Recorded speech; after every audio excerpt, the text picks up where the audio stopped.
Les investisseurs et partenaires ont organisé la 10e édition du séminaire du Club des entrepreneurs africains qui se tient à Abidjan du 5 au 7 novembre 2024 avec pour thème central mieux piloter son entreprise pour mieux piloter sa levée des fonds.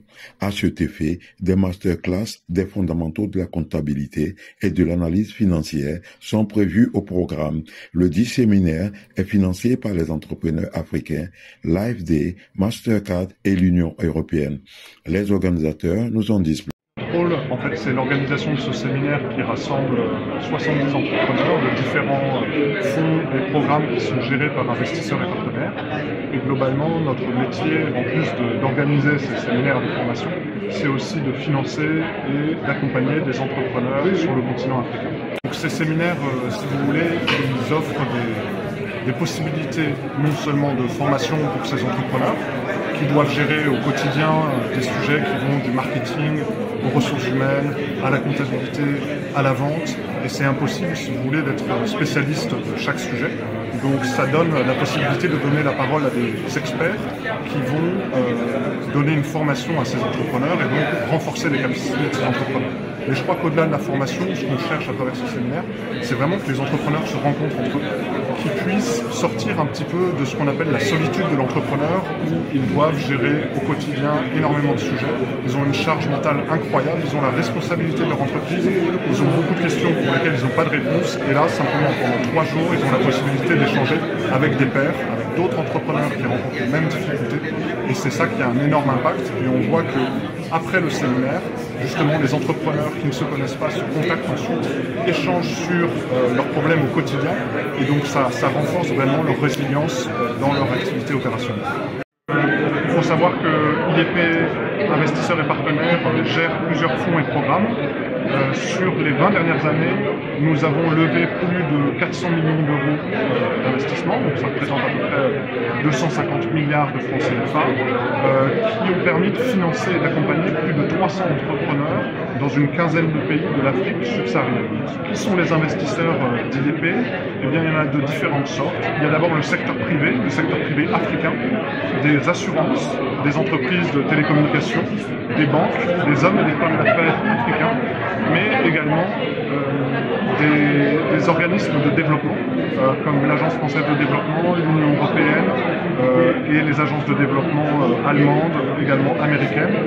Et nous avons également des fondations qui viennent financer ces programmes, puisque notre activité se situe à la frontière entre le capital investissement et le monde de l'impact.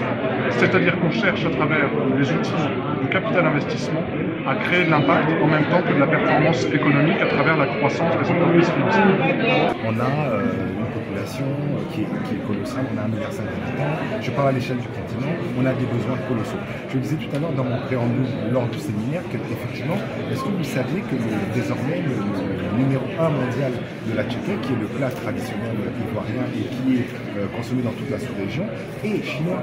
Oui, donc la question qui se pose, c'est comment ça se fait que même le plat traditionnel ivoirien qu'est la tchéké doit être produit en Chine. Ça veut dire quoi? Ça veut dire qu'on a un sujet de manque d'ambition collective. Et cette ambition collective, on peut la résoudre. Il y a 2 facteurs principaux. Un, c'est les financements. Aujourd'hui, sans financement, il faut monter des usines d'ampleur, parce que le besoin, il est colossal. Les petits ateliers de cosmétiques, les petits ateliers agroalimentaires ne suffisent plus. Les besoins du continent sont tels qu'il faut une agro-industrie de masse. Et pour ça, il faut des financements.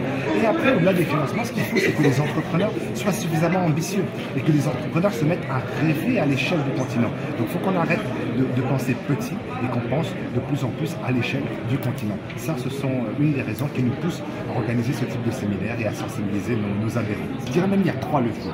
Il y a le levier du financement. Il faut clairement qu'on fasse appel à tous les financeurs, je dirais de long terme. Alors, il y a les financements qui viennent de l'extérieur. On a parlé tout à l'heure de l'Union européenne. On a parlé de fondations de type Mastercard, que je remercie au passage, de fonds comme IEP qui s'investissent fortement sur les sujets d'entrepreneuriat en Afrique. Mais on oublie nos opérateurs locaux.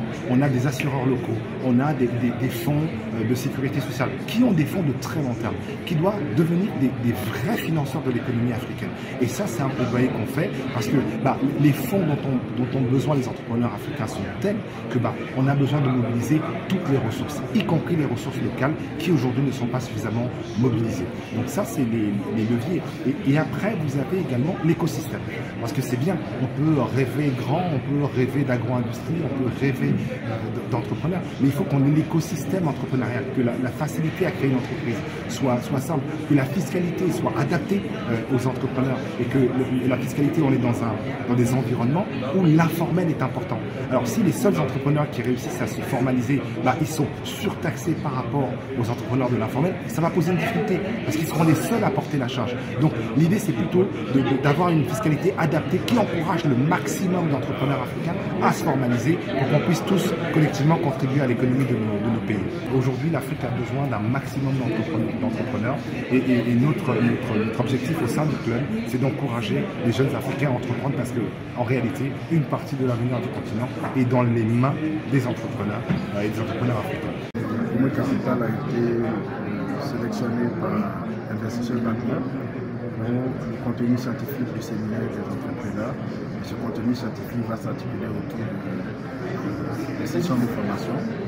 Le thème principal de cette session de formation, c'est mieux piloter son entreprise et mieux préparer sa levée de fonds. Donc pour mieux piloter son entreprise, on va partager avec les participants les bonnes pratiques en matière de gestion financière et de pilotage de la trésorerie.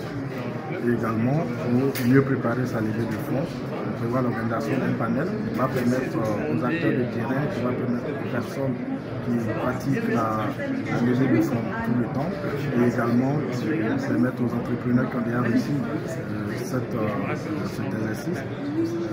Tout ce beau monde va partager son expérience avec les participants, de sorte à ce que les participants puissent ressortir de la salle avec les bonnes pratiques, ce qui est recommandé, ce qui n'est pas recommandé, et l'état psychologique qu'il faut avoir pour préparer cet exercice de levée de fonds. Alors, pour revenir sur le volet des masterclass, on aura en fait deux masterclass qui vont s'articuler sur deux thématiques. La première thématique, ça va être la gestion comptable financière et l'analyse financière. Donc,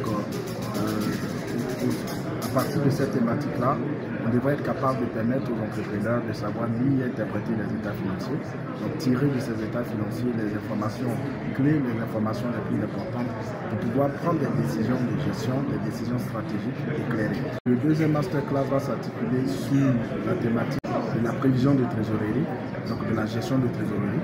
L'objectif, c'est de permettre aux dirigeants de PME qui participent à ce séminaire de pouvoir, à partir d'un plan de trésorerie, anticiper les difficultés financières de l'entreprise et prendre des mesures pour résoudre ces problèmes avant que ces problèmes ne puissent apparaître. Donc, connaître les déficits que l'entreprise pourrait avoir dans le futur et anticiper sur les plans d'équilibrage possibles qu'on pourrait engager pour éviter que l'entreprise soit dans une situation de cessation de paiement. Donc, voilà un peu autour des thèmes autour desquels va se bâtir le contenu scientifique, mais tout ça aussi va être corroboré par une étude de cas qui permet aux dirigeants de PME, bien qu'ils ne soient pas forcément financiers, de pouvoir mettre la main à la tâche, de pouvoir eux-mêmes analyser, interpréter les états financiers et restituer le résultat de leur travail. Donc voilà un peu l'ensemble des sessions de formation que nous allons avoir.